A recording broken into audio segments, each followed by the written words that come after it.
Gloria a Dios. Gracias a Dios, hermanos, ya se dieron cuenta, estamos estrenando pantalla y es simplemente por la gracia de Dios. Amén. Es Dios quien nos permite, sin duda alguna, y estamos agradecidos con el Señor por todo lo que el Señor nos permite realizar en su nombre y para la gloria de Él. Gracias a Dios. Vamos a iniciar, si quieren poner la primera diapositiva. Abra su Biblia, capítulo número 1 del libro de los Hechos.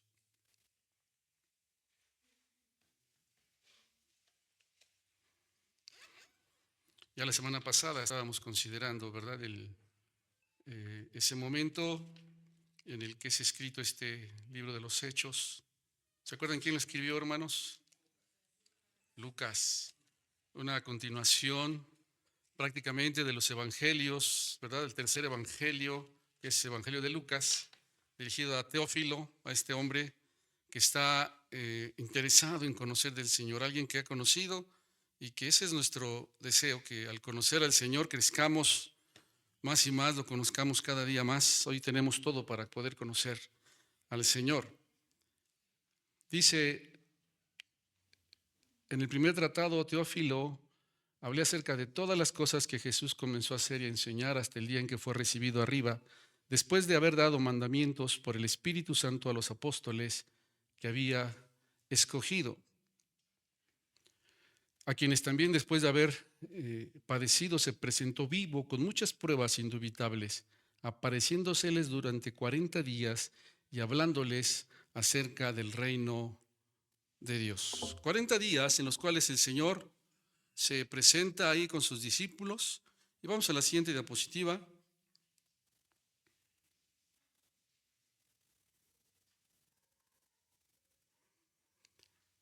¿Qué sucedió? ¿Qué pasó en esos 40 días? Bueno, la Escritura nos enseña algunas veces que Él se presentó con ellos, ¿verdad? Pero algo que podemos ver, mis amados hermanos, es que el Señor Jesucristo, pues, se ocupó en hablarles acerca del reino de Dios. Y esto es algo que siempre vamos a ver ahí en la palabra del Señor, ¿verdad? De lo que hizo Jesús. Cuando enfrentó situaciones, Él seguía hablando. Cuando lo querían matar y le dicen, te andan buscando para matarte, Él seguía hablando acerca del reino de Dios, sin perder de vista la tarea que le había sido encomendada por el Padre Celestial, enseñar acerca del reino de Dios. Durante 40 días. Y dice que dio órdenes. Bueno, el versículo 4 dice, y estando juntos les mandó que no se fueran de Jerusalén, sino que esperasen la promesa del Padre, la cual les dijo, oísteis de mí. Versículo 5, porque Juan ciertamente bautizó con agua, mas vosotros seréis bautizados con el Espíritu Santo dentro de no muchos días. ¿Qué les mandó nuestro Señor Jesucristo? Les dijo, no se vayan de Jerusalén. Ya les había dado órdenes, ya les había dado sobre todo lo que conocemos como la Gran Comisión, ¿verdad? Ya lo vimos la semana pasada. Id y haced discípulos a todas las naciones. Bautícenles en el nombre del Padre, del Hijo, del Espíritu Santo. Enséñenles que guarden todas las cosas que les he mandado, porque yo estoy con ustedes todos los días hasta el fin del mundo. Y amados hermanos, miren qué importante es esto, porque cuando Él da esta orden, este mandato, inmediatamente los discípulos pidieron haberse arrancado, ¿no? Vamos a predicar por todo el mundo, pero les dice que no se fueran de Jerusalén. Espérense. Qué importante es que podamos escuchar al Señor, sus instrucciones, lo que Él nos dice, ¿verdad? Lo que nos enseña. Y entonces cuando estaba con ellos empieza a hablarles y les dice, pero no se vayan todavía, espérense. No pueden irse así. Habían tenido 3 años y medio una enseñanza maravillosa, el mismo maestro enseñándoles acerca del reino. Resucita y sigue enseñándoles acerca del reino. Les dice, pero no se vayan de Jerusalén. ¿Por qué no tenían que irse de Jerusalén? Les dijo, esperen la promesa del Padre. Una promesa que desde el Antiguo Testamento está ahí.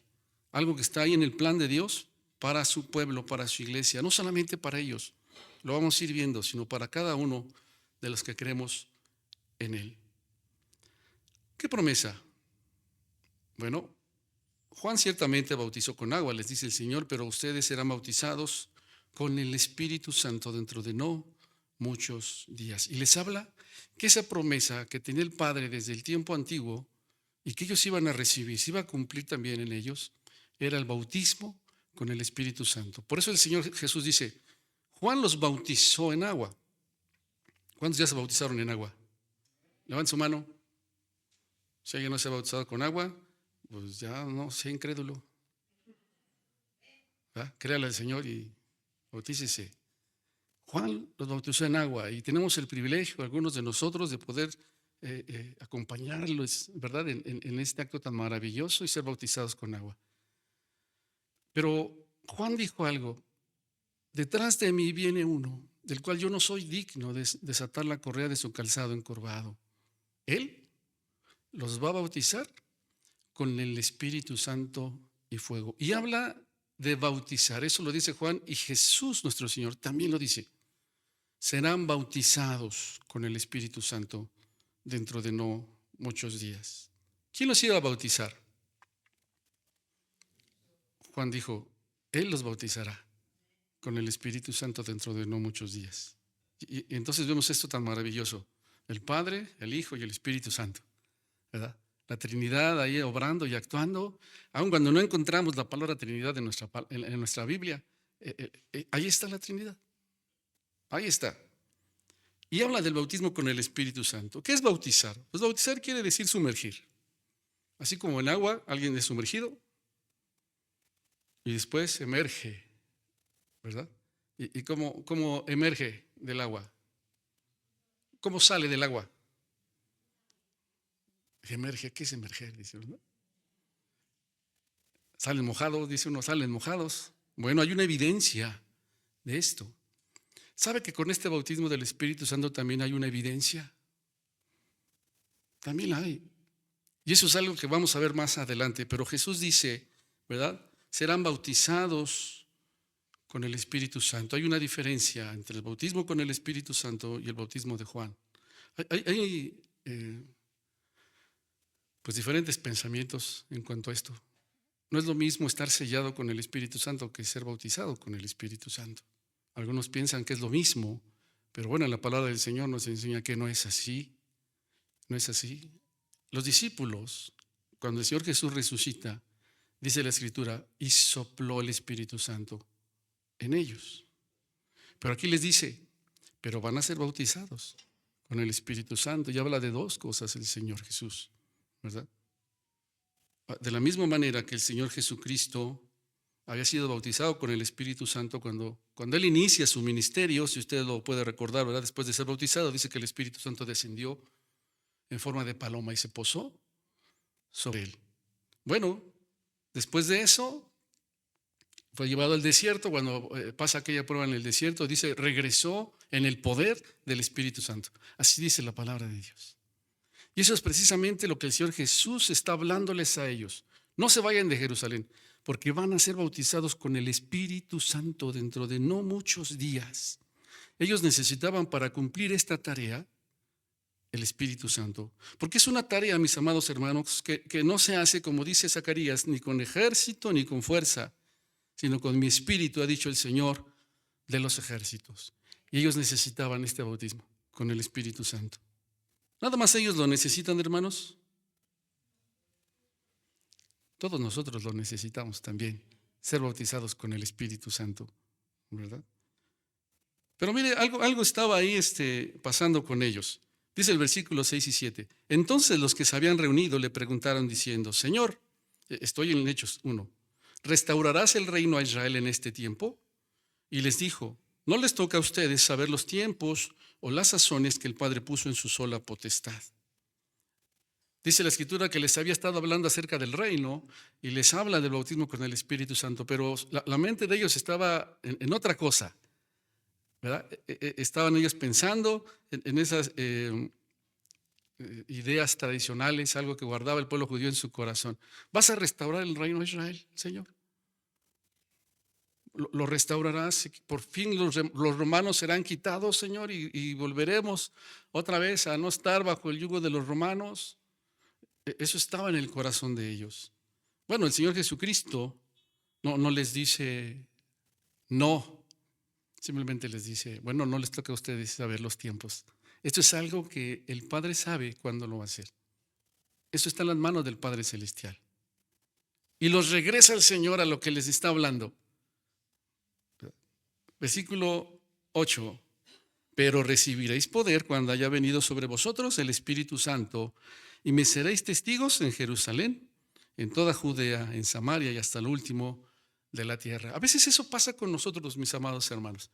El Señor tiene un propósito y hay una enseñanza, una línea que lleva el Señor, pero a veces nuestros corazones están en otro asunto. A veces nuestros pensamientos están en otro asunto que tiene que ver más con lo terrenal aquí, con nuestros deseos y con nuestras necesidades, y perdemos de vista algo que está ahí en el plan y propósito de Dios. Por eso el Señor los regresa una vez más.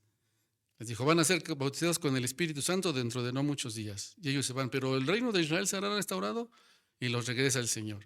No les toca a ustedes saber, pero van a recibir poder cuando haya venido sobre vosotros el Espíritu Santo, para que ustedes sean testigos en Jerusalén, Judea, Samaria y hasta el último de la tierra. Es decir, la gran comisión no lo iban a hacer en sus fuerzas, ni en su conocimiento, ni en sus 3 años de experiencia con el maestro.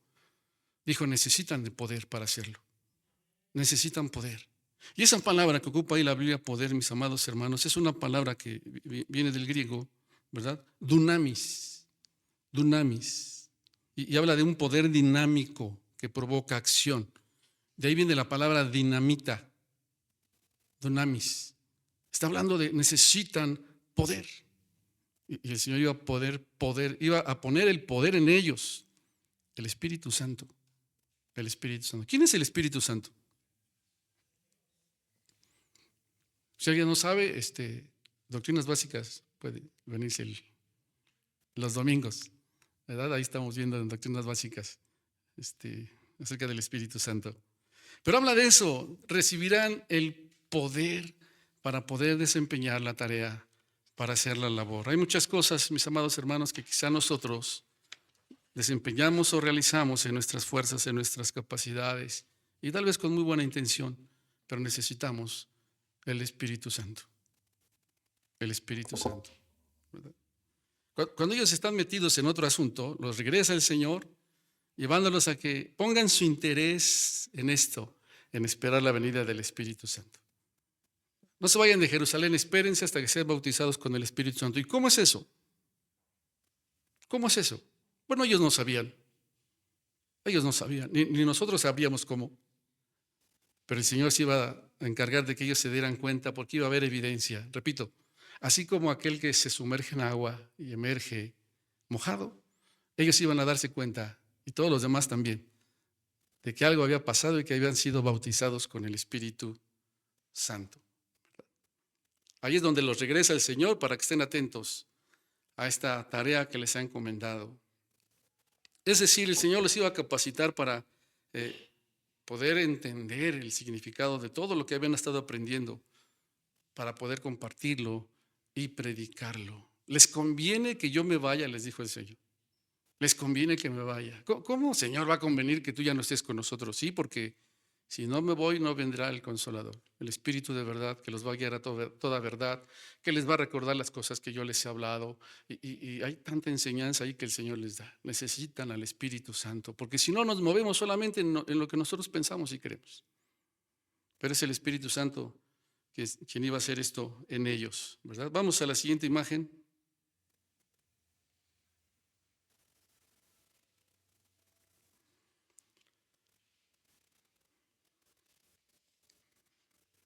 Dice la Escritura, leo el versículo número 9. Y habiendo dicho estas cosas, viéndolo ellos, fue alzado y le recibió una nube que le ocultó de sus ojos. La ascensión. Se cumplieron estos 40 días. El Señor Jesús llevó a sus discípulos allá fuera de Jerusalén, cerca de Betania. Esto usted lo puede ver allá en Lucas 24. Dice la Escritura que alzó sus manos, los bendijo, ¿verdad? Y entonces Lucas acá retoma y dice que algo sucedió. Que después de que les dijo esto, ellos lo estaban mirando y fue alzado y empezó a elevarse el Señor. Lo recibió una nube y ya no lo pudieron ver. Ellos estaban ahí teniendo este privilegio tan maravilloso de ver al Señor Jesús regresar al cielo de donde había venido. Ellos vieron cómo fue elevado hasta que esa nube lo ocultó de su vista. Estaban ahí metidos, sin duda a usted y a mí nos hubiera pasado lo mismo. Dice el versículo 10, y estando ellos con los ojos puestos en el cielo, entre tanto que él se iba, he aquí se pusieron junto a ellos 2 varones con vestiduras blancas, los cuales también les dijeron: varones Galileos, ¿por qué estáis mirando al cielo? Y miren lo que dice: este mismo Jesús que ha sido tomado de vosotros al cielo, ¿qué más?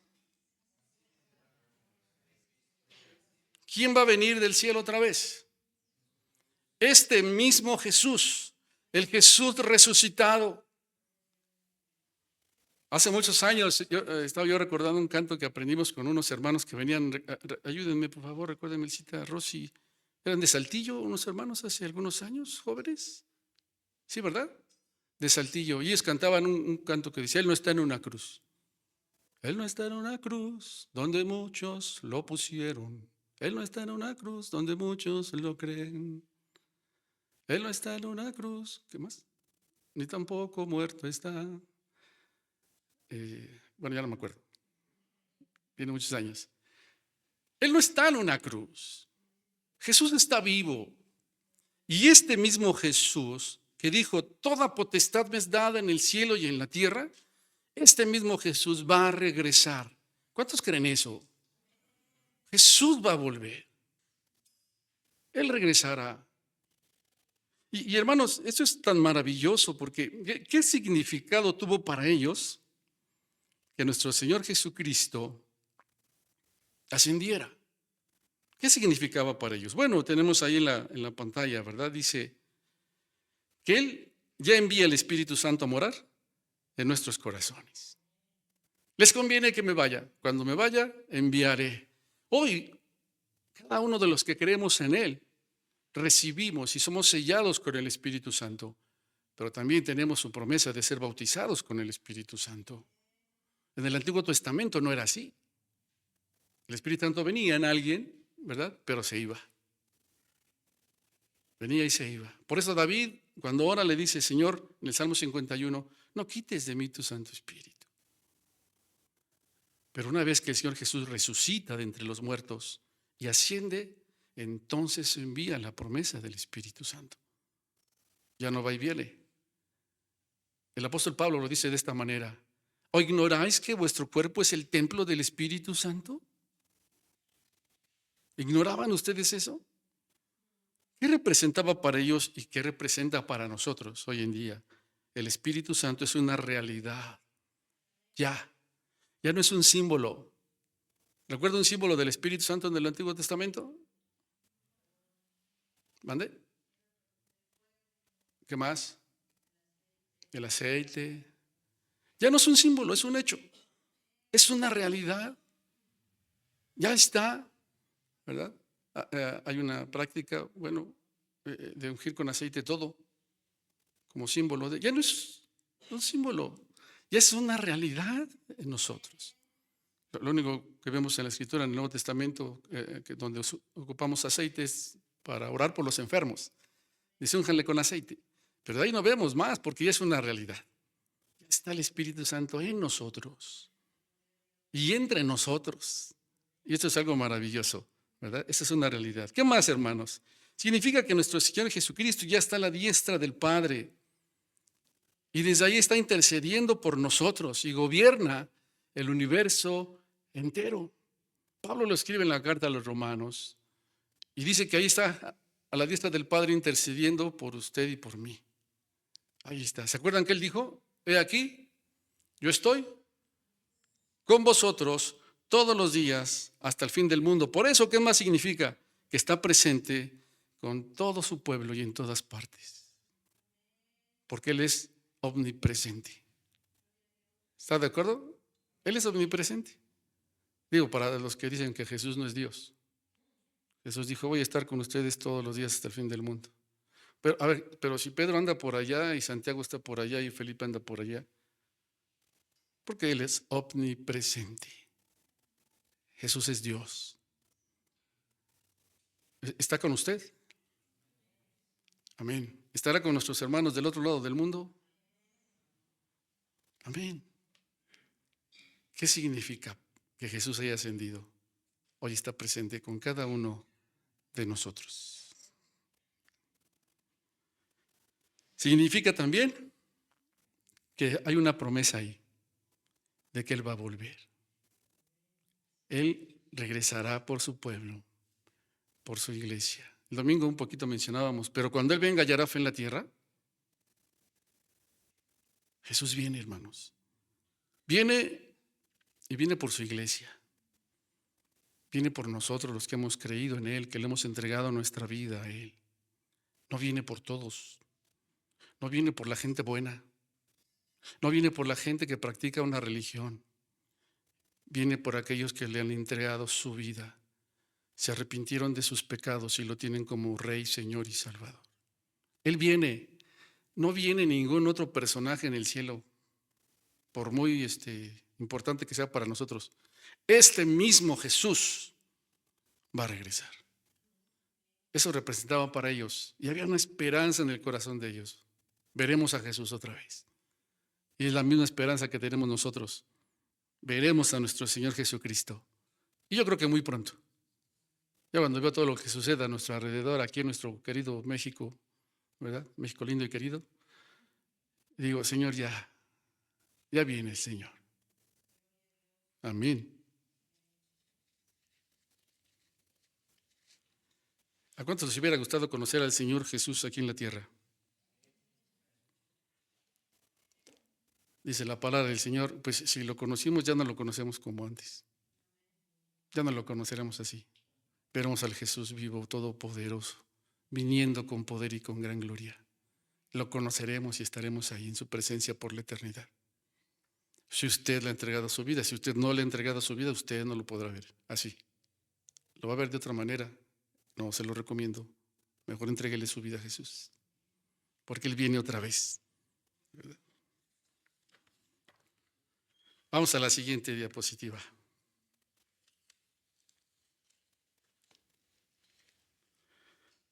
Dice la palabra del Señor. Leo, hermanos, versículos del 12 al 14. Entonces volvieron a Jerusalén desde el monte que se llama del Olivar, el cual está cerca de Jerusalén, camino de un día de reposo. Y entrados subieron al aposento alto donde moraban Pedro, Jacobo, Juan, Andrés, Felipe, Tomás, Bartolomé, Mateo, Jacobo hijo de Alfeo, Simón el celote y Judas, hermano de Jacobo. Todos estos perseveraban unánimes en oración y ruego con las mujeres y con María, la madre de Jesús, y con sus hermanos. ¿Qué fue lo que hicieron los discípulos entre la ascensión y el día del Pentecostés? ¿Qué hicieron? Bueno, dice la palabra del Señor que ellos regresaron ahí del monte del Olivar o de los Olivos, ¿verdad? Donde tuvo lugar la ascensión, y regresaron a Jerusalén. Lo que les había dicho el Señor Jesús: no se vayan de Jerusalén, esperen la promesa del Padre. Es decir, estaban obedeciendo al Señor. Regresaron a Jerusalén. No regresó cada uno a lugares diferentes. Regresaron juntos a Jerusalén, como el Señor les había dicho, ¿verdad? ¿Qué más? Bueno, se fueron allá al aposento alto, un lugar en donde, pues al parecer era costumbre de ellos reunirse, ¿verdad? Yo no sé, tal vez algunos dicen que era el mismo lugar donde vieron al Señor Jesús resucitado por primera vez, que estaban ahí en ese aposento, en el aposento alto, ¿verdad? También puede ser, hermanos, que ahí haya sido el lugar donde tuvieron lo que conocemos como la última cena. Ahí se juntaban, ahí estaban congregados ellos junto con otros discípulos, incluyendo la madre de Jesús y sus hermanos. ¿Cómo se llamaba la madre de Jesús? Miren, déjenme decirle, algunos lo manejan así y dicen, a ver, ¿Jesús es Dios? Y la respuesta es sí. Bueno, ¿y María era la madre de Jesús? La respuesta es sí. Entonces María es la madre de Dios. Y la respuesta es no. pero algunos así lo manejan. Y si usted no lee la Biblia, usted va a creer eso. María fue la madre del Jesús que se despojó de su gloria y que se hizo hombre. Era la mamá de un hombre. Nació de su vientre por obra del Espíritu Santo. No era la madre de Dios. María misma estaba sujeta a lo que Jesús, ya resucitado, dijo: váyanse a Jerusalén. Y María obedeció. María no es la madre de Dios. Y la Biblia lo dice. Y dice: y estaban los hermanos de Jesús. Marcos capítulo 6, después usted si quiere verlo, menciona ahí a sus hermanos y a sus hermanas. Dice la iglesia tradicional, la iglesia católica, bueno, eran primos o algunos parientes. Pues tienen que decirlo, porque si no se viene abajo todo lo que ellos creen. Pero la Biblia es clara. María tuvo más hijos. Y ahí están registrados en la Biblia. Aquí ahora, ellos están obedeciendo a Jesús. Sus hermanos no creían en Jesús. Dice la palabra del Señor en el Evangelio de Juan, que ellos no creían en Jesús. Pero aquí, eso es maravilloso, porque los vemos reconociendo al Señor de señores y al Rey de reyes, caminando juntamente con todos los que habían creído a Jesús y estaban en el aposento alto. Y menciona ahí a María, ¿verdad? A quien Dios utilizó para ser el instrumento para que el Señor Jesús naciera como hombre en esta tierra. Gracias a Dios por ello. Fueron al aposento alto. ¿Qué más hacían ahí en el aposento alto? ¿Qué estaban haciendo?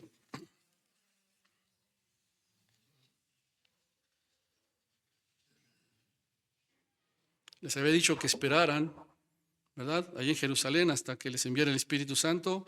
Y dice la Biblia que perseveraban unánimes en oración y ruego. Perseveraban unánimes. ¿Estaban obedeciendo? Sí. Regrésense a Jerusalén, permanezcan juntos hasta que venga el Espíritu Santo. Y entonces ellos están unidos y ahí unidos están orando. El otro día hablábamos como usted y yo no debemos orar por unidad. Pastor, entonces no oramos por la unidad. ¿Qué debemos hacer entonces? Orar en unidad, es decir, estar unidos. Esto fue lo que ellos hicieron. Señor, que haya unidad, y yo no estoy. Dice la Escritura, solícitos en guardar la unidad del Espíritu, en el vínculo de la paz. Juan 17, el Señor Jesús dice: Padre, que sean uno, como nosotros, que sean uno. Oraban en unidad, no oraban por unidad, ya estaban unidos. Y perseveraban juntos. ¿Y sabe que este es algo que el Señor le agrada? Que usted y yo también podamos hacer. Que estemos unidos. Que usted y yo tengamos la disposición para estar unidos. Guardar la unidad del Espíritu en el vínculo de la paz.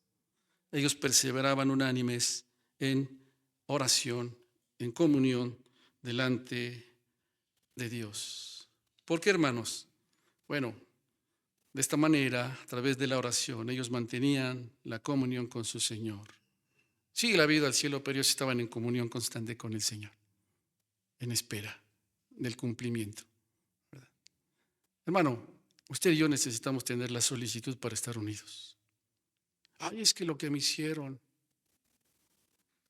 y ya no hay disposición, ya no hay obediencia, entonces de estar unidos. Sí, por eso dice el Señor, permanezcan unidos. Y hay tanta enseñanza después al respecto, ¿verdad? Qué privilegio que también, aunque nosotros pues, no hemos visto al Señor en la carne, hablamos con Él por medio de la oración. Vamos a la siguiente diapositiva. Versículo 15. En aquellos días Pedro se levantó en medio de los hermanos, y los reunidos eran como 120 en número. Y dijo: varones hermanos, era necesario que se cumpliese la escritura en que el Espíritu Santo habló antes por boca de David acerca de Judas, que fue guía de los que prendieron a Jesús, y era contado con nosotros, y tenía parte en este ministerio.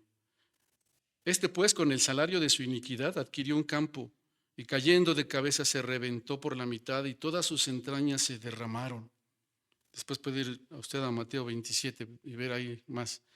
Fue notorio a todos los habitantes de Jerusalén, de tal manera que aquel campo se llama en su propia lengua Aceldama, que quiere decir campo de sangre, porque está escrito en el libro de los Salmos: sea hecha desierta su habitación, no haya quien more en ella, y tome otro su oficio. Es necesario, pues, que de estos hombres que han estado junto con nosotros todo el tiempo que el Señor Jesús entraba y salía de entre nosotros, comenzando desde el bautismo de Juan hasta el día en que de entre nosotros fue recibido arriba, uno se ha hecho testigo con nosotros de su resurrección. Y señalaron a dos: a José, llamado Barsabás, que tenía por sobrenombre Justo, y a Matías. Bueno, ¿qué es lo que sigue aquí, hermanos? Pues la elección de Matías. En ese tiempo de espera, Pedro se pone de pie y empieza a hablar. Mira, hermanos, ¿por qué no fue María? Algunos dirían, y sobre todo en este tiempo, ¿no?, por el empoderamiento de, bueno, ya saben, que sea María la madre de... No, estaba ya ubicada. Era una mujer que necesitaba estar sujeta a su Señor, Jesucristo. Y es el Señor el que usa a sus discípulos, aquellos que Él llamó para que desempeñaran la tarea. Por eso Pedro se pone en pie. Y él empieza a decir, es necesario que haya alguien que tome el lugar de aquel que perdió este derecho. Judas. Ya explica lo que pasa. Pero mire, Pedro cita el Antiguo Testamento. Ellos están basándose en la Escritura. No es algo que se le ocurrió a Pedro. La Escritura lo cita. ¿Quién cree usted que estaba guiando todo esto?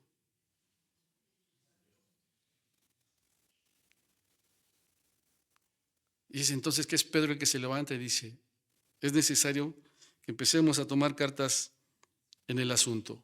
Pero hermanos, hay ahí requisitos que se piden, ¿verdad? Ahora, por esa razón Judas va a ser reemplazado, porque más adelante vamos a ver que muere otro de los apóstoles y no lo reemplazan, ¿no? Y a los que se van muriendo no los van reemplazando. Era necesario estos 12 y alguien tenía que ocupar ese lugar. Por eso, ¿verdad?, empiezan ellos a mirar y mire, hay requisitos para que esto se dé, porque además también va a haber responsabilidad. Y Pedro menciona cuáles son esos requisitos para poder ser el apóstol que iba a ocupar el lugar de Judas. Esta elección debía hacerse entre aquellos que habían estado con Jesús durante su ministerio público, que habían visto a Jesús, caminado con Jesús, escuchado a Jesús. Lo cierto es que cuando leemos nosotros los evangelios, esos que se mencionan no son mencionados, pero ahí estaban. Lo que escuchó Pedro, Juan, Jacobo, Santiago, ellos lo habían escuchado. Ellos presenciaron cosas tremendas de nuestro Señor Jesucristo. A ellos les constaba porque caminaron con Jesús y ahí están. Entonces era necesario que hubieran visto y conocido a Jesús. ¿Qué más? Que también hubieran visto al Señor Jesús resucitado, cuando Él resucitó de entre los muertos. ¿Sabe qué iban a testificar? Esto iban a testificar. Por eso era necesario que aquel que iba a ocupar el lugar de Judas hubiera conocido a Jesús, el ministerio, y además haberlo visto resucitar. Y entonces aparecen ahí dos, ¿verdad? Iban a ser llamados para ser testigos de nuestro Señor Jesucristo. ¿Por qué, hermanos? ¿Qué más iban a hacer ellos en su responsabilidad? Ellos tenían que establecer la iglesia sobre el fundamento que Dios había puesto. Por eso era necesario que fueran testigos de toda la enseñanza. Sobre ese fundamento, más adelante vamos a ver, como dice, perseveraban en la doctrina de los apóstoles. Por eso era tan necesario, ¿verdad?, ese fundamento, la obra redentora de nuestro Señor Jesucristo. Ellos iban a ir a todas las naciones predicando el evangelio, hablando de la salvación para todo aquel que confiara en Cristo Jesús. El apóstol Pedro cita los salmos y él utiliza una expresión ahí que está en los salmos: tome otro su oficio. La palabra oficio, hermanos, aquí significa supervisión. Y esto nos habla de la tarea de los apóstoles. Se les confiaba el trabajo de supervisar la obra de la iglesia. Este era el trabajo de ellos. Supervisar la obra de la iglesia. También debían establecerla profundamente en cuanto a su organización, así como también en su doctrina. Era su responsabilidad. Debían administrar ellos la disciplina, así como también los sacramentos de la iglesia. Por eso era necesario, por eso hablamos, este oficio habla de eso, supervisión en la obra del Señor. Siguiente, vamos, por favor. Allá en el libro de los Hechos vamos a ver cómo desarrollan o desempeñan esta tarea. Versículo 21 al 26 lo leo, hermanos, para concluir. Es necesario, pues, que de estos hombres que han estado juntos con nosotros todo el tiempo que el Señor Jesús entraba y salía entre nosotros, comenzando desde el bautismo de Juan hasta el día en que de nosotros Jesús fue recibido arriba, uno se ha hecho testigo con nosotros de su resurrección. Señalaron a dos, ya lo vimos, ¿verdad? Ahí mencionamos a los dos. Y mire lo que pasa, llorando, dijeron, tú, Señor, que conoce los corazones de todos, muestra cuál de estos dos has escogido, para que tome la parte de este ministerio y apostolado del que cayó Judas por transgresión, para irse a su propio lugar. Y les echaron suertes, y la suerte cayó sobre Matías, y fue contado con los 11 apóstoles. Fue una forma muy especial en la que ellos hicieron. Examinaron, vieron quién de ellos, escogieron a estos dos hombres, ¿verdad? Y luego, ¿qué hicieron? ¿Qué hicieron? Dice, oraron. ¿Era importante esto? ¿Por qué, hermanos? Encomendaron el asunto a Dios. Señor, los 11 que estamos aquí, tú nos llamaste, tú nos escogiste. Y el que falta, tú tienes que escogerlo, Señor. Guíanos, sé tú el que lo escojas. Oraron. ¿Y después qué hicieron? Echaron suertes. Ojo, no lo dejaron a la suerte. ¿Estamos de acuerdo? ¿Hay diferencia, hermano? Hay diferencia. Dice que cuando el Señor Jesús estaba en la cruz, algunos soldados tomaron su ropa y echaban suertes para ver quién se quedaba con ella. No es lo mismo, no es lo que está sucediendo acá, ¿verdad? Si alguien es dado a echar suertes y todo eso, ya arrepiéntase. Deje que sea el Espíritu Santo quien le guíe. Lo que ellos hicieron fue orar y pedirle al Señor que los guiara, y entonces a través de esto, ellos sabían que el que iba a dirigir era Dios. Era Dios. Reconocieron la soberanía absoluta del Señor. ¿Quién resultó ahí? El sucesor, Matías. Resultó ser el indicado para reemplazar a Judas. Hermanos, de esta manera, ese número significativo de 12 quedó completo de nuevo. Ahí en Apocalipsis, después usted léalo si quiere, apúntelo, Apocalipsis 21, del 12 a 14, habla de 12 cimientos de la ciudad que descenderá del cielo. 12 cimientos que son los nombres de los 12 apóstoles. Ahí está. Hay un cimiento de donde parte todo. Sobre esta roca edificaré mi iglesia, Jesús. Pero están estos 12 hombres escogidos por Él para que se empiece a edificar la iglesia. Los 12 apóstoles. Hay algunos que dicen que no, que Pablo es el 12º apóstol. Bueno, Pablo no reúne los requisitos que Pedro dijo. Pablo no vio a Jesús, no caminó con Jesús y no conoció a Jesús. Pablo no fue testigo de la resurrección de Jesús. Por eso Pablo no aparece. Pablo es un hombre que fue llamado para ser apóstol. Sí tenía un llamamiento especial del Señor Jesucristo, pero no es el 12º apóstol. El 12º es Matías. Es Matías. Amados hermanos,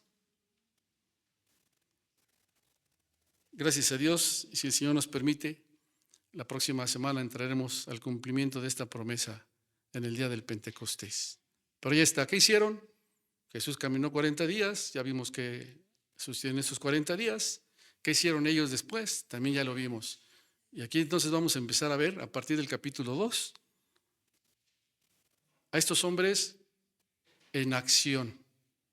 a estos hombres con poder, con dinamita, para llevar a cabo la tarea que les fue encomendada. Amén. Pónganse de pie, hermano. Si el Señor nos permite, continuamos la próxima semana, hermanos. Ellos fueron testigos de la resurrección de Jesús. Usted y yo hablamos hoy también del Cristo vivo, que vive en nosotros y que está con nosotros todos los días hasta el fin del mundo. Cierre sus ojos y oremos. Queremos agradecerte, nuestro amado Señor y Salvador, por este tiempo que nos permites considerar tu palabra. Rogamos solamente que tu Espíritu Santo sea quien nos guíe y nos dirija en todo momento. Ayúdanos, Señor, para que al verla haya luz y haya entendimiento en nosotros. Danos sabiduría, pero sobre todo, Señor, que nuestra fe crezca, aumente, Señor. Y que seamos provocados para seguir teniendo la disposición de hacer aquello que nos llamaste a hacer, para la gloria de tu nombre, por Jesucristo nuestro Señor y Salvador. Y ahora rogamos, Señor, que nos despidas también en paz, que sigas derramando tu bendición sobre todos y cada uno. Por Jesús nuestro Salvador te lo rogamos. Amén. Saludos a nuestros hermanos en la transmisión. Que Dios les guarde, hermanos.